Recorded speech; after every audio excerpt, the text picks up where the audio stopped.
أنا عجبني هنا أكتر ما عجبني هو أولا ثقافة المرأة المغربية، مثقفة جدا ومحافظة على العادات الجميلة اللطيفة بتاعتهم في الملبس الحشمة.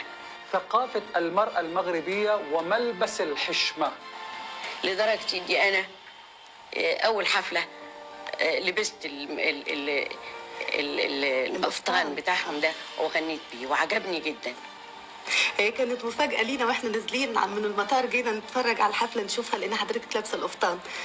هو أنا الحقيقة حبيته لأنه أولا حشمة ولطيف، ويعني من الحاجات اللي تحتفظ بها القديمة، حلوة محببة للنفس والنظر وكل حاجة. القفطان المغربي، نرجع من عيد، القفطان المغربي ترتديه الست أم كلثوم. كان شرف كتير كبير يا ست أم كلثوم إنه أنت ترتدي القفطان المغربي.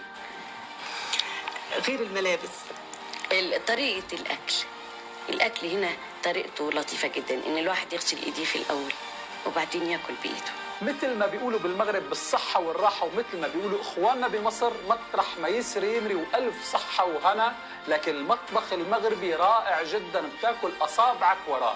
اللغة المغربية هي عربي فصيح، بس يمكن اللهجات هي اللي بتخليها غريبة شوية. سمعتوا شو قالت الست؟ اللغة المغربية عربي فصيح. فهمتوا مليح؟ لا بقى حدا يقول لي ما عم نفهم على لهجة ولغة المغاربة. هي الست. ومن الحاجات كمان اللي لفتت نظري زفة العروسة هنا. زفة العروسة؟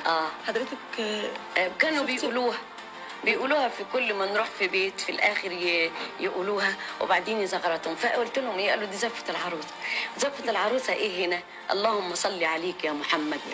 حاجات لطيفة جدا من اروع ما يكون. وحتى بحفلاتها بالمغرب عيدتهم اياها مرتين، قالت لهم عايزة اسمعها مرة تانية منكم، وصلاة وسلام على رسول الله. فعلا انا يعني شعب المغرب اثرني بعواطفه وبحسن استقباله وبكرمه وبعطفته نحو مصر بشكل لا يوصف. مش بس انت يا ست ام كلثوم اثرك المغرب، حالي بحالك، زيك، مثلي مثلك، لكن